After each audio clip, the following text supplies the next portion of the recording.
नमस्कार दोस्तों। जय श्री राम, जय श्री राम, जय श्री राम। आज हम बात करेंगे महाभारत की द्रौपदी जी के बारे में। जी हाँ, द्रौपदी जी का विवाह कैसे हुआ, आज उसके बारे में बात करेंगे।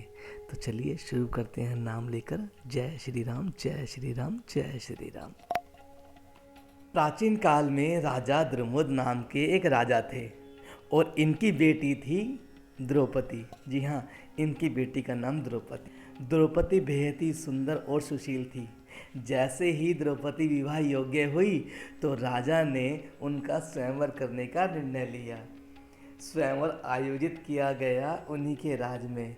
इसी दौरान पांचाल से कुछ दूर कोस ही पांडव मुनि का भेष धारण कर रहे थे। जब उन्हें पता चला कि द्रौपदी का स्वयंवर हो रहा है तो उन्होंने वेद व्यास जी के आदेश पर पांचाल जाकर स्वयंवर में भाग लेने का निर्णय कर लिया। रास्ते में उन्हें एक ब्राह्मण मिले जिनका नाम धौम्य था। इन्हीं ब्राह्मण के साथ वे भी ब्राह्मण के भेष में पांचाल पहुंच गए। इस स्वयंवर के लिए दूर दूर से राजा, महाराजा और राजकुमार आए थे। सभी चाहते थे द्रौपदी उनके साथ विवाह करे। पांडव भी वहां पहुंचे और अपना स्थान ग्रहण कर लिया। यहीं पर श्री कृष्ण अपने बड़े भाई बलराम और गणमान्य यदुवंशियों के साथ भी बैठे हुए थे। वहीं दूसरी ओर कौरव भी बैठे हुए थे। फिर सभा में राजा द्रुपद पधारे। उन्होंने सभी राजकुमार द्रौपदी का इंतजार कर रहे थे। सभी के मन में यही सवाल था कि किसे वे अपना स्वयंवर चुनेंगी। कुछ देर बाद ही राजकुमारी द्रौपदी सभा में पधारी। वे बहुत ही सुंदर लग रही थी। सभी उन्हें देखकर मंत्रमुग्ध हो गए। उन्होंने अपने पिता के सिंहासन के पास ही अपना स्थान ग्रहण कर लिया। राजा द्रुपद ने सभी को संबोधित करते हुए कहा, मैं राजा द्रुपद इस स्वयंवर में आप सभी मेहमानों का स्वागत करता हूँ और मैं जानता हूँ कि आप सभी मेरी पुत्री से विवाह करना चाहते हैं, लेकिन इस स्वयंवर की एक शर्त होगी। सभा के बीच में एक नकली मछली लटकी हुई है जो आप देख रहे हैं और ये गोल गोल घूम रही है। इसके नीचे एक तेल भरा पात्र रखा हुआ है जैसा कि आप सब लोग देख रहे हैं। इसमें उस मछली का प्रतिबिंब दिख रहा है। जी हाँ, उन्होंने कहा ऊपर जो मछली घूम रही है उसका प्रतिबिंब नीचे घूम रहा है, मतलब कि उसकी परछाई।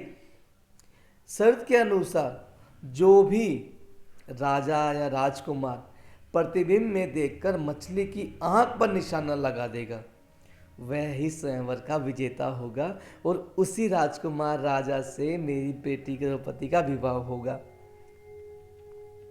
राजा द्रुपद की शर्त के अनुसार सभी ने अपना अपना प्रयास कर लिया, लेकिन कोई भी मछली की आंख पर निशाना नहीं लगा पाया। कोई भी मछली की आंख पर निशाना नहीं लगा पाया। यहीं पर एक इस स्वयंवर में घटना घटती है। धृतराष्ट्र पुत्र दुर्योधन भी इस स्वयंवर में गया था, लेकिन उसके मन में शंका थी कि वह स्वयंवर की शर्त पूरी नहीं कर सकेगा, तो सभी राजाओं के सामने उसे अपमानित होना पड़ेगा। इस डर से उसने प्रतियोगिता में भाग नहीं लिया। उसने लक्ष्य भेदने की कोशिश ही नहीं की। वहाँ कर्ण भी उपस्थित थे। देखिए अब होता है क्या इस स्वयंवर के अंदर। बहुत कुछ घटना घटती है स्वयंवर में। चलिए बताता हूँ आपको। जब जब कोई राजा इस प्रतियोगिता की ओर आगे बढ़ता तो द्रौपदी श्री कृष्ण की ओर देखती थी, ताकि उसे मालूम हो सके कि राजा विवाह योग्य है या नहीं। स्वयंवर में कर्ण आगे बढ़े। उसने धनुष उठाकर प्रत्यंचा चढ़ा दी। श्री कृष्ण जानते थे कि कर्ण स्वयंवर की शर्त पूरी कर सकता है। उन्होंने द्रौपदी को इशारा कर दिया कि ये तुम्हारे लिए उपयुक्त नहीं है। इशारा मिलते ही द्रौपदी ने घोषणा कर दी कि वह किसी सूर से विवाह नहीं कर सकती। यहाँ इस समय कुछ ना कुछ गड़बड़ होने वाली थी स्वयंवर में। आपको आगे बताता हूँ। यह सुनते ही द्रौपदी के भाई धृतराष्ट्र ने कर्ण से कह दिया कि मेरी बहन आपसे विवाह नहीं करना चाहती, आप इस प्रतियोगिता में हिस्सा ना लें। ये सुनकर कर्ण ने खुद को अपमानित महसूस किया और क्रोधित होकर वहां से चला गया। जी हाँ, इस स्वयंवर की सबसे बड़ी घटना यही थी जो सभी को मालूम है कि किस तरीके से कर्ण द्रौपदी से विवाह करना चाहते थे, लेकिन वो हो ना सका। आखिरी में बारी आई पांडवों की। पांडवों की ओर से अर्जुन आ गया है। उन्होंने धनुष उठाया और एक ही बार में, एक ही प्रयास में तीर को मछली की आंख में मार दिया। प्रतिबिंब को देखकर सभी राजा महाराजा राजकुमार चकित रह गए कि उन्होंने ऐसा कर कैसे दिया। लेकिन आप लोग सभी जानते हैं कि अर्जुन से बड़ा कोई धनुर्धर नहीं है।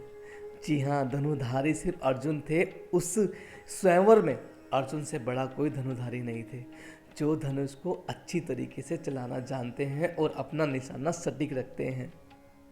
इसके बाद पिताजी की आज्ञा से द्रौपदी ने अर्जुन के गले में वरमाला डाल दी और दोनों का विवाह संपन्न हो गया। तो ये थी आज की कहानी, द्रौपदी और अर्जुन की विवाह की कहानी। इस कहानी के अंदर जो घुमाव थे, ये कहानी मैंने बहुत आपको छोटे शब्दों में समझाई है। तो ये कहानी बेहद अच्छी लगी होगी। मेरी कहानी सुनने के लिए आपका दिल से धन्यवाद। कहानी सुनने के लिए मेरे चैनल पर बने रहे, और अगर आप मेरे चैनल पर नए हैं तो कृपया इस चैनल को सब्सक्राइब कर दें। अब आपसे आज्ञा चाहूँगा। जय श्री राम, जय श्री राम, जय श्री राम।